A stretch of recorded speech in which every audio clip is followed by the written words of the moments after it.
Assalamualaikum warahmatullahi wabarakatuh, teman-teman, sahabat-sahabat semuanya, dimanapun kita berada ya, mudah-mudahan sehat selalu dalam lindungan Allah Subhanahu wa Ta'ala.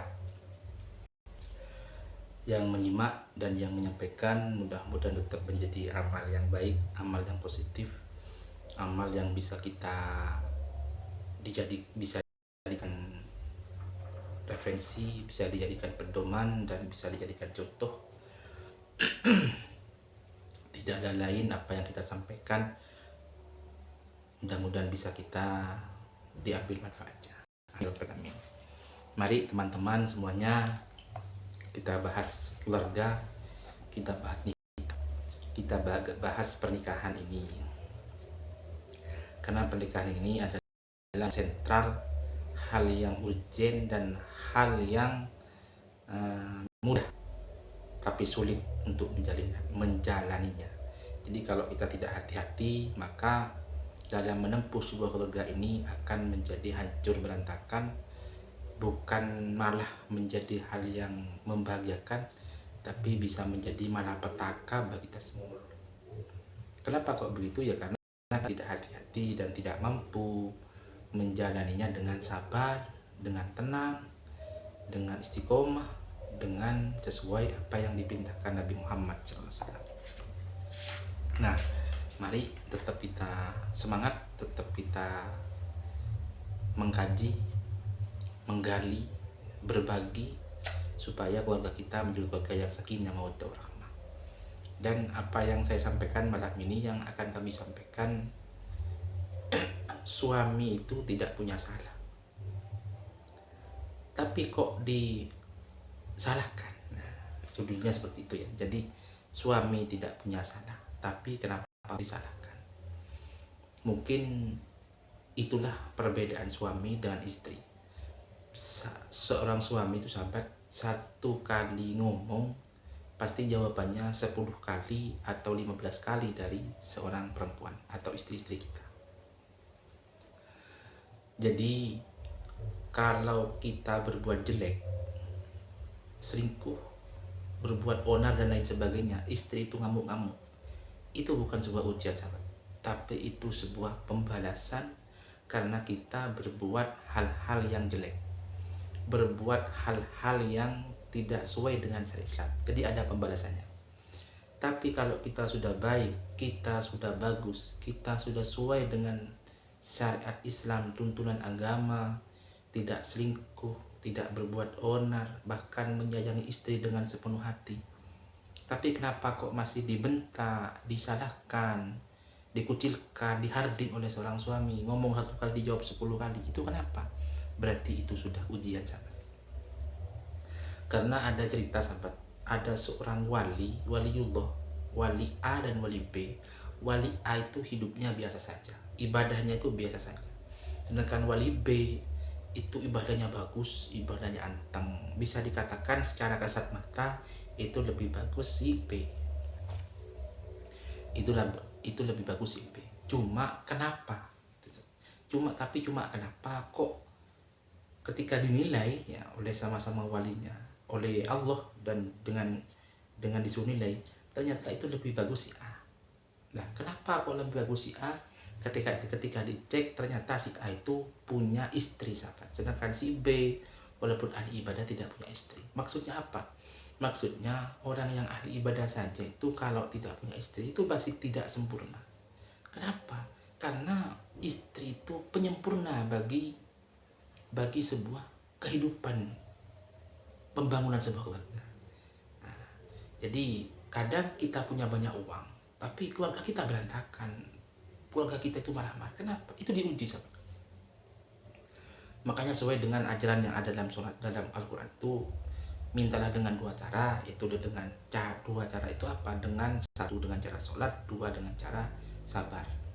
Makanya kunci sukses itu memang sholat dan sabar, sahabat. Dan tidak semua orang mampu dan bisa mengkaji apa yang kita dalam ada tuntunan itu, sahabat. Begitu. Mari yang bujang.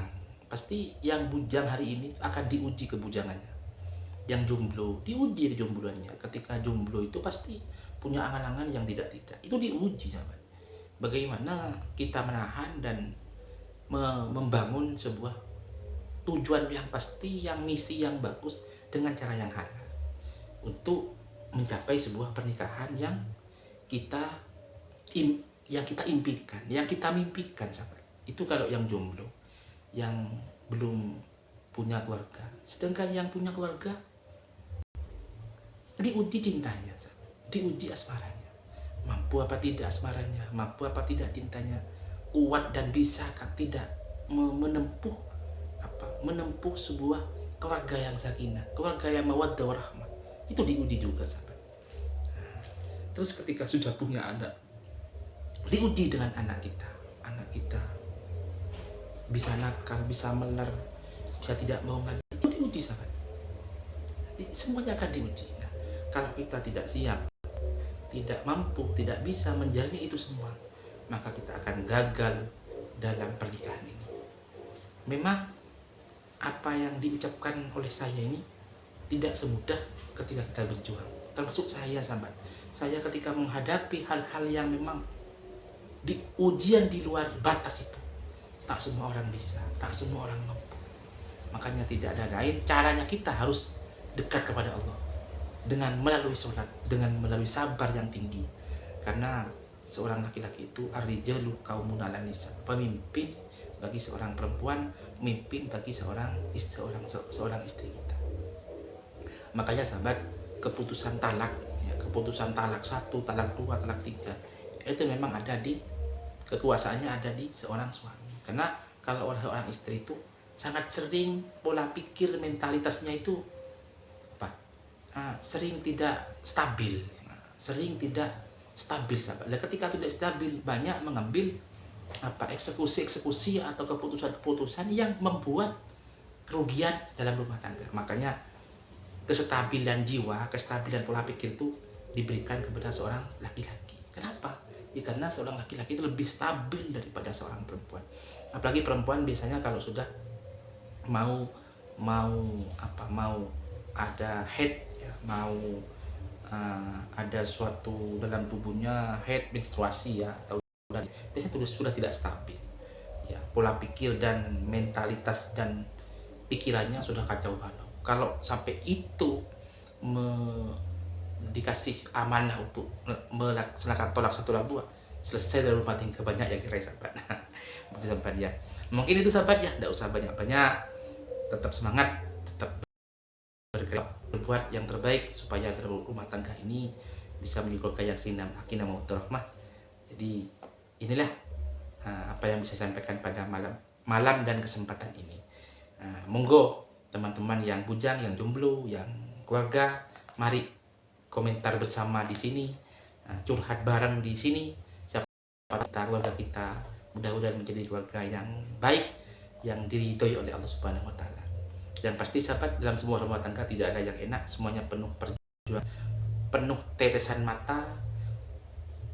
air mata, dan penuh perjuangan yang tiada henti-hentinya. Jangan putus asa, jangan pernah merasa capek dan lelah. Kita ingat ketika memulai dulu, ketika mendapatkan cintanya dia, maka semua akan diberikan. Maka ketika kita mempertahankan, harus sama kuatnya bagaimana kita awal menggapai tujuan kita. Amin. Mudah-mudahan semangat. Kami akhiri, wallahul muwaffiq. Assalamualaikum.